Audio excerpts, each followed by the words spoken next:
এইমাত্র তারেক রহমান জামায়াতে আমিরের বাসায় গিয়ে ভয়ঙ্কর বিপদে পড়ে, অসংখ্য নেতাকর্মী আহত হয়েছে। দর্শক দেখতে পাচ্ছেন তারেক রহমানের গাড়িটি জামাতে আমিরের বাসায় ঢুকেছে, তারপরে কিন্তু ভয়াবহ বিপদে পড়ে এই জামাতে আমিরের পরিকল্পনায়।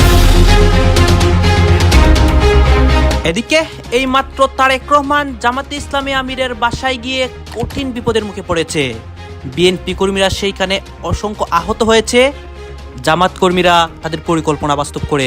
জামাত আমির ডক্টর শফিকুর রহমানের সঙ্গে দেখা করতে তার বাসভবনে পৌঁছেছেন বিএনপি চেয়ারম্যান তারেক রহমান। এই মুহূর্তে বসুন্ধরা আবাসিক এলাকায় আছেন সহকর্মী শাহিন আলম, সরাসরি যাচ্ছি তার কাছে।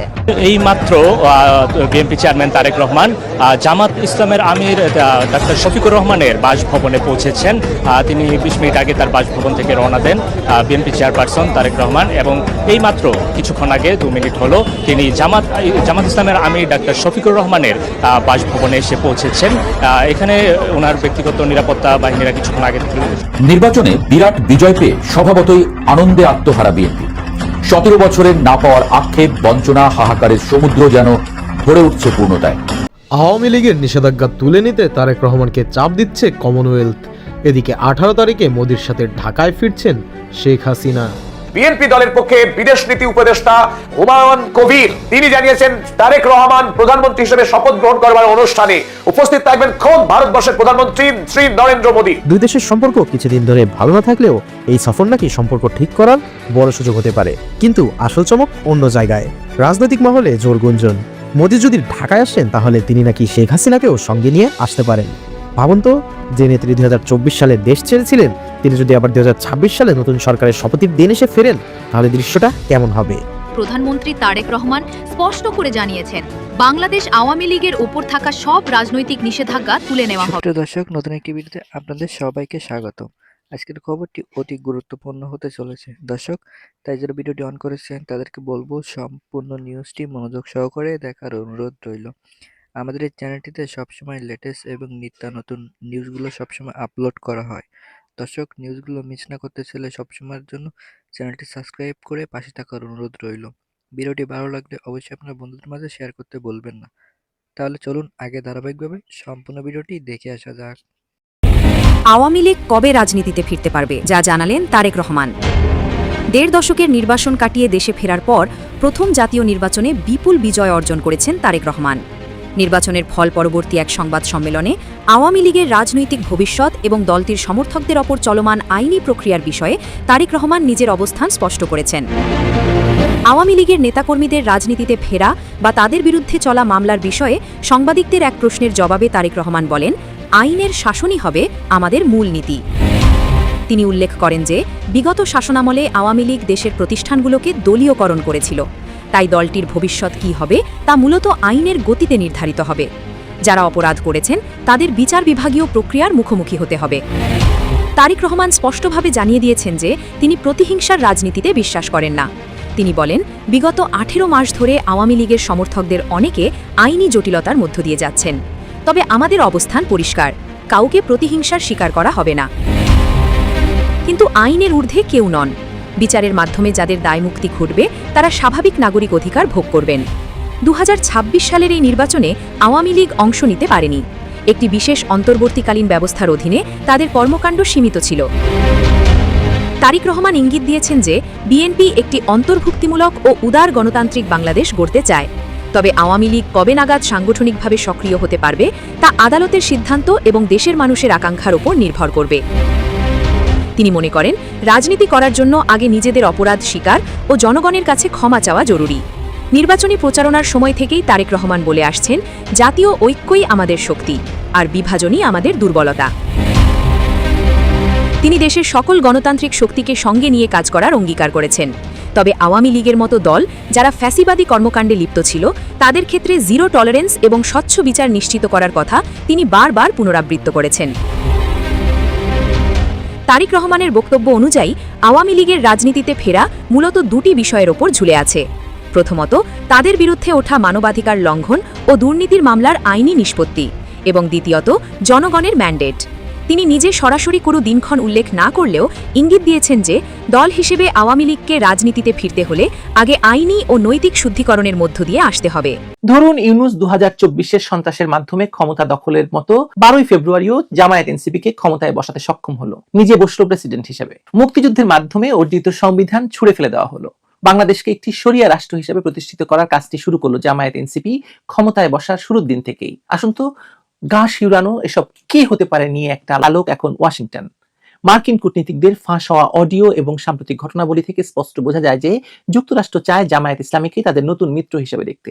তারা ভাবছে চীন ও ভারতের প্রভাব কমিয়ে দক্ষিণ এশিয়ায় নিজেদের নিয়ন্ত্রণ বজায় রাখতে জামায়াতই হবে তাদের তুরুপের তাস। কিন্তু এই স্ট্র্যাটেজিক শিফট ভারতের জন্য এক বড় ধাক্কা। দিল্লি জামায়াতকে পাকিস্তান প্রক্সি হিসেবে দেখে, যাদের হাতে সংখ্যালঘু নির্যাতন এবং জঙ্গিবাদের বিস্তারের ইতিহাস রয়েছে। এখন যুক্তরাষ্ট্র যদি সেই জামায়াতকে ক্ষমতার কেন্দ্রে বসায় তবে ভারত মার্কিন সম্পর্কের ফাটল তো অনিবার্য। কিন্তু প্রশ্ন হলো এই নতুন ক্ষমতার সমীকরণে বাংলাদেশের অভ্যন্তরীণ চেহারাটা কেমন হবে?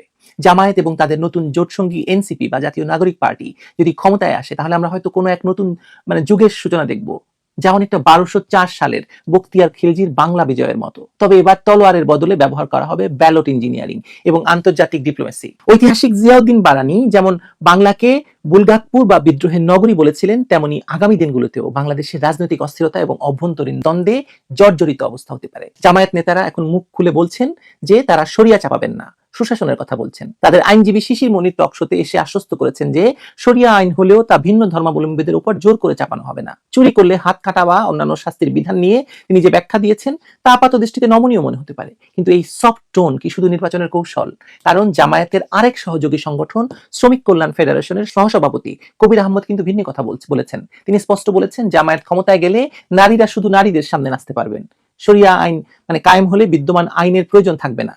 তিনি বোরকা পরার স্বাধীনতা থাকার কথা বললেও তার বক্তব্যে স্পষ্ট ইঙ্গিত রয়েছে যে সমাজকে একটি নির্দিষ্ট ধর্মীয় কাঠামোর মধ্যে নিয়ে আসার পরিকল্পনা করছেন। ওয়াশিংটন হয়তো ভাবছে তারা জামায়াতকে নিয়ন্ত্রণ করতে পারবে, পোশাক খাতের অর্ডার বা শুল্ক সুবিধা বাতিলের ভয় দেখিয়ে তাদের শরিয়া বাস্তবায়ন থেকে বিরত রাখবে। কিন্তু ইতিহাস বলে ধর্মীয় আদর্শ ভিত্তিক সংগঠনগুলো বা দলগুলো একবার ক্ষমতার স্বাদ পেলে তাদের মূল এজেন্ডা বাস্তবায়ন করতে পিছপা হয় না। জামায়াত নেতারা এখন মার্কিন কন্ডিশনিং মেনে নিলেও ক্ষমতার মসনদে বসে তারা কি সেই শর্তের তোয়াক্কা করবে বলে আপনি মনে করেন? আমি মনে করি না। তারা তুরস্কের মতো একটি নতুন মডেল দাঁড় করানোর চেষ্টা করবে। এনসিপির সাথে তুরস্কের ঘনিষ্ঠতা এখানে বিশেষ গুরুত্ব বহন করে।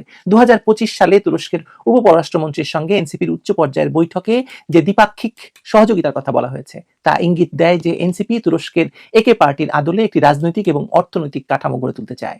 রোহিঙ্গা ইস্যু থেকে শুরু করে যুব বিনিময়, এই সব ক্ষেত্রেই তুরস্কের সাথে তাদের সম্পর্ক গভীর হয়েছে। এবং আপনি জানেন যে আসিফ মোহাম্মদ সজীব ভুইয়া বন্দুক নিয়ে যাচ্ছিলেন, কি বলে AK-47 নিয়ে তুরস্ক যাচ্ছিলেন, কোন ভরসায় যাচ্ছিলেন বলুন তো? তুরস্কের একে পার্টি যেমন একটি মধ্যপন্থী ইসলামী দল হিসেবে শুরু করে পরবর্তীতে ক্ষমতার কেন্দ্রে নিজেদের অবস্থানকে সুদৃঢ় করেছে।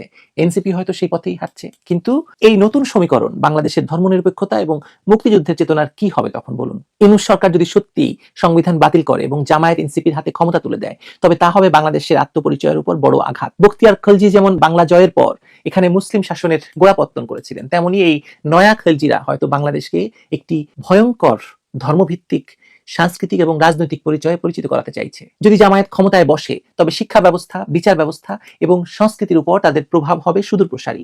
নারীদের চলাফেরা, পোশাক এবং কর্মক্ষেত্রে তাদের অংশগ্রহণের উপর নানা ধরনের বিধিনিষেধ আরোপের আশঙ্কা উড়িয়ে দেওয়া যাবে না। কবির আহমেদের বক্তব্য সেই আশঙ্কার প্রতিফলন।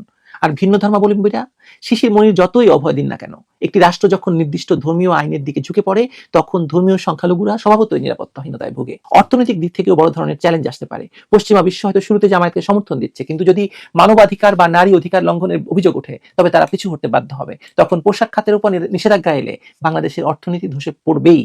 আর যদি ভারত এবং চীন মিলে এই নতুন সরকারের বিরুদ্ধে অবস্থান নেয় তবে বাংলাদেশ এক বিচ্ছিন্ন ভূরাজনৈতিক সংঘাতের ক্ষেত্র হয়ে উঠবে।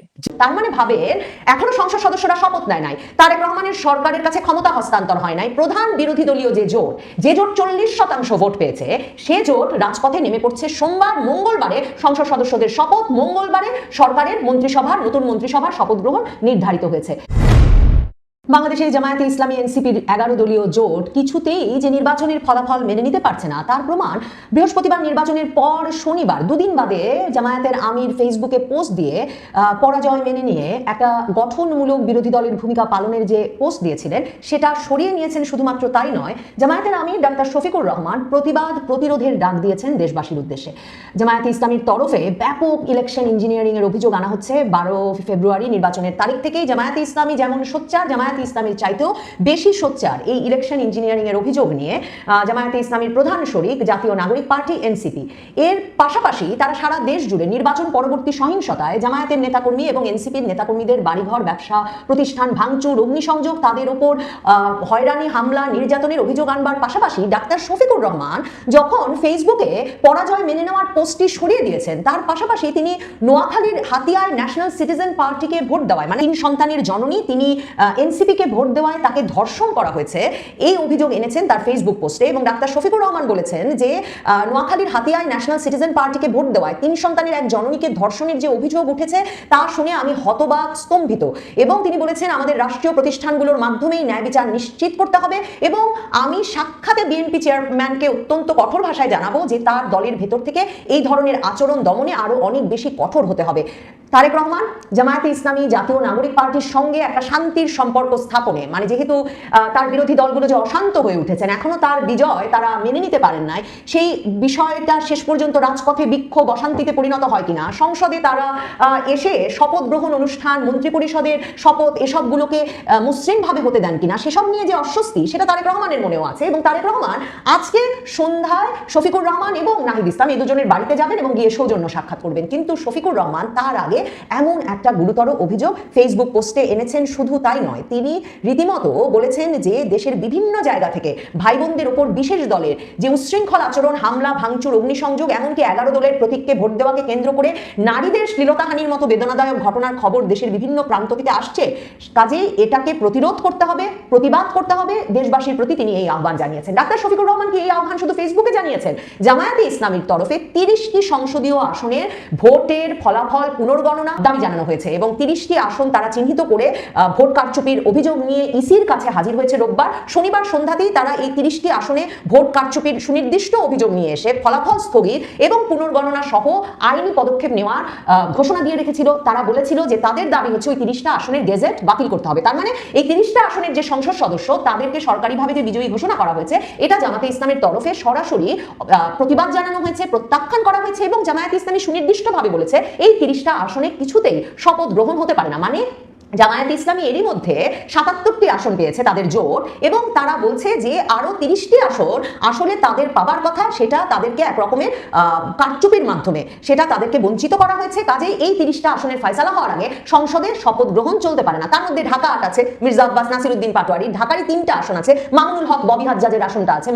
এছাড়া এই 30টা আসনকে নিয়ে যে তারা একটা দীর্ঘ পথ পাড়ি দিতে এখন প্রস্তুত হয়েছে তার প্রমাণ সন্ধ্যাবেলা 30টা আসনের বিষয়ে অভিযোগ তুলল জামায়াতে ইসলামী। পরদিন মানে সেদিনই মাঝরাতে জামায়াত আমির পরাজয় মেনে নেওয়ার পোস্ট তুলে দিলেন এবং এখন রোববার দিন জামায়াতে ইসলামী তাদের জোটের নেতৃবৃন্দকে নিয়ে নির্বাচন কমিশনে গিয়ে হাজির হয়েছে প্রমাণাদি সহ এবং এই দাবি সহ যে এই 30টি আসনের ফলাফল স্থগিত করতে হবে, শপথ গ্রহণ স্থগিত করতে হবে। শুধু তাই নয়, যে রাজপথে বিক্ষোভের তারা ডাক দেবেন বলে গত দুদিন ধরে জামায়াতে ইসলামী এবং জামায়াতে ইসলামীর প্রধান জোট শরিক এনসিপি ঘোষণা দিয়ে আসছিলেন, এখন তারা বলছেন তারা নির্বাচনী সহিংসতা বন্ধে সারা দেশে বিক্ষোভ করবেন। 11 দলীয় জোট একত্র হয়ে এই ঘোষণা দিয়েছেন এবং হামিদুর রহমান আজাদ জামায়াতে ইসলামীর নেতা তারা বলেছেন যে নির্বাচনের পর থেকে জামায়াতের নেতৃত্বাধীন 11 দলের নেতাকর্মীদের বাড়িঘরে হামলা হচ্ছে। এই বিষয়েও আমরা কমিশনকে জানিয়েছি। এসব হামলার প্রতিবাদে ঢাকার বাইতুল মোকাররম থেকে বিক্ষোভ মিছিল বের